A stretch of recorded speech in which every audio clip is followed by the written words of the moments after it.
Most stories do not start with a journalist. They start with people. Noticing when a river runs dry, asking why a school is changing, discovering something new next door.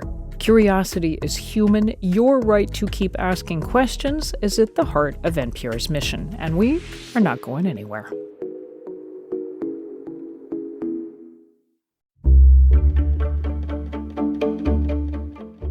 Good morning, I'm Lawrence K. Jackson. It's Tuesday, June 16th. The company behind a local data center has filed a lawsuit seeking access to water from the Colorado River. More on that next, but first, the headlines.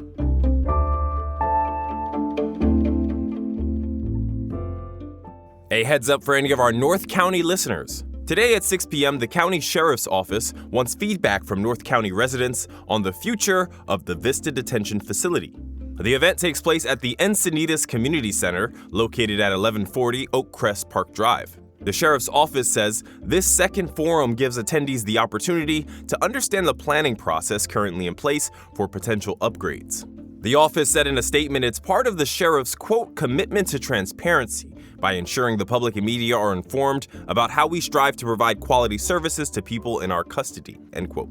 This comes after the Union Tribune reported a citizen oversight board back in April found 2 county sheriff's deputies criminally connected to the 2024 death of a man at the Vista Detention Facility.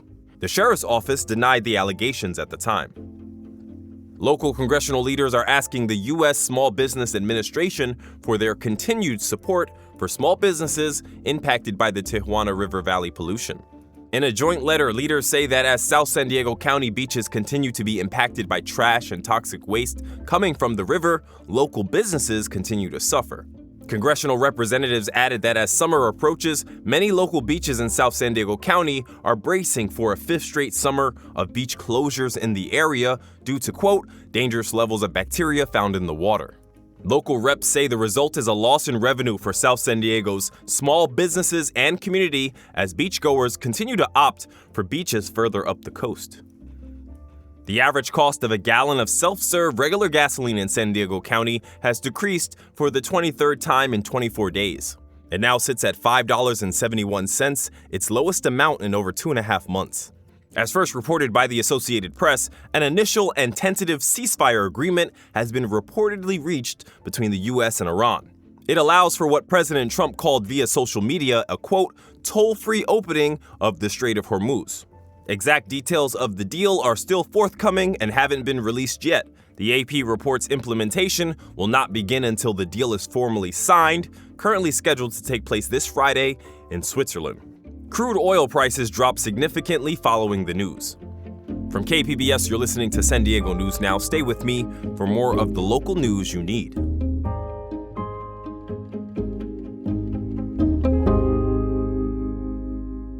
Watch programs on your schedule with the KPBS Plus streaming service. See new episodes of Nature and Nova, latest news from PBS NewsHour and KPBS Evening Edition, local shows like Ken Kramer's About San Diego. Learn more at kpbs.org/kpbs+.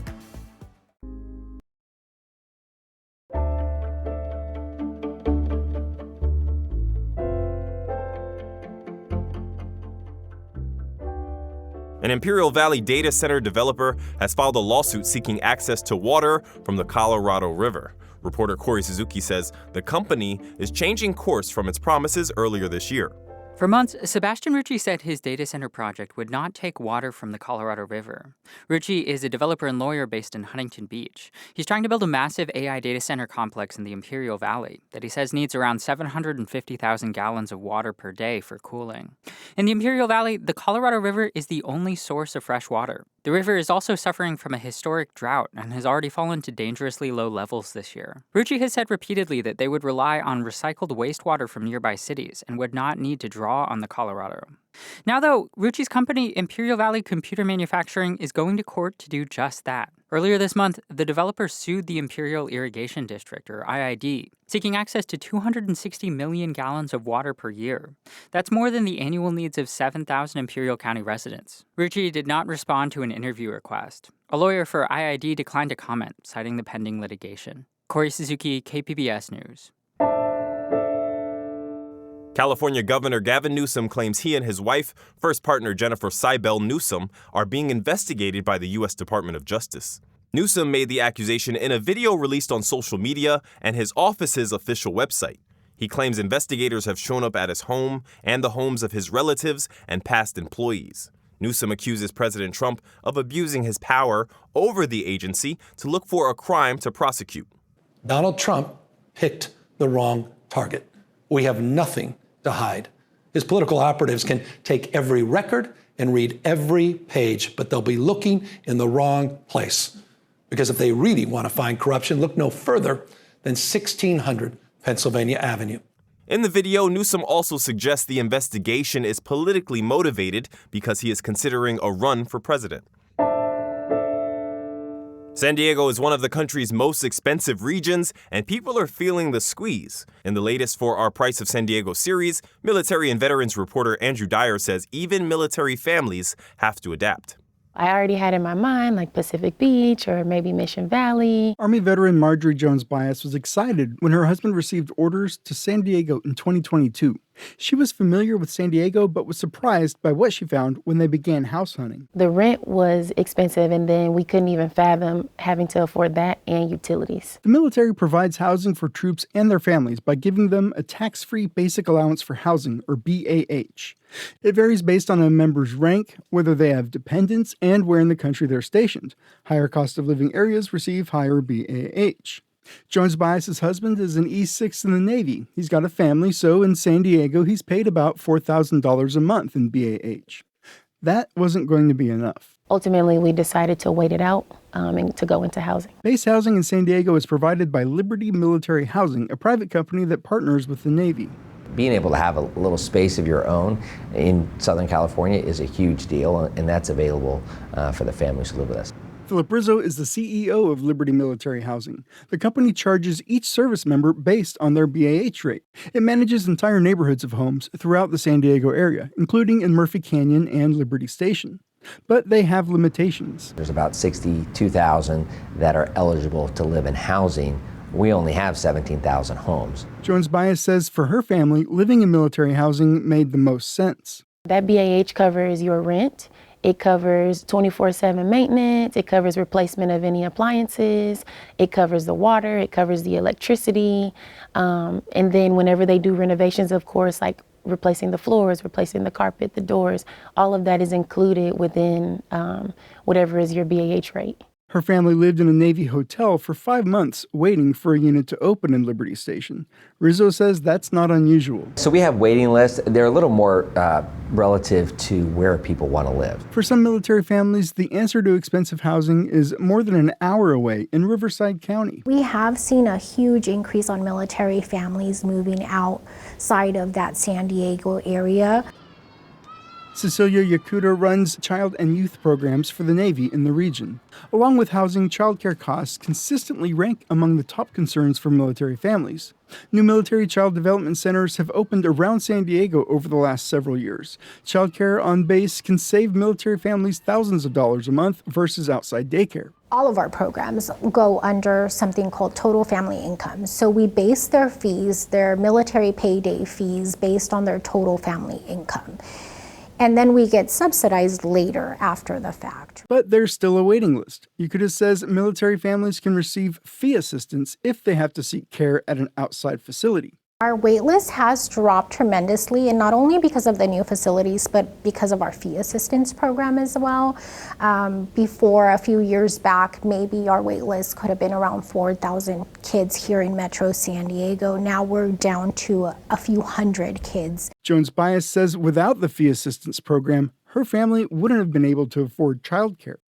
There's been other adjustments, too. We do a lot of planning. Since living in California, we've actually started to read our ad papers, so we use coupons. We see when there's a deal on different juices or if meat is on sale. She says life here is worth the extra work. We really love it here.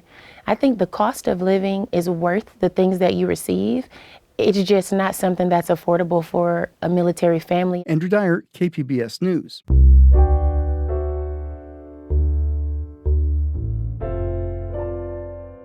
Hazardous swimming conditions continue through Friday along San Diego's coastline, Meteorologists say several days of high-risk riptides are unusual. Environment reporter Tammy Murga explains why. The National Weather Service says life-threatening rip currents and elevated surf are likely this week. Sebastian Westering is a meteorologist with the National Weather Service. He says a couple days of strong currents is normal this time of year. Usually we see these south swells come and impact our coast for a day or two, and that's usually kind of the extent of our beach hazard statement. But several days of high-risk currents are more unusual. He says multiple storms far into the Pacific Ocean are sending massive amounts of water up onto beaches. But the threat of rip currents didn't stop Zuri Fleming from surfing an ocean beach on Monday morning. Makes me a little bit nervous because I'm just beginning to surf, but I actually like to ride the rip currents on my boogie board. If getting in the water, lifeguards recommend swimming in front of a guarded beach. Tammy Murga, KPBS News. That's it for the podcast today. Today's podcast was edited by Quinn Owen and hosted and produced by me, Lawrence K. Jackson. As always, you can find more San Diego news online at kpbs.org. Thanks for listening and have a great day.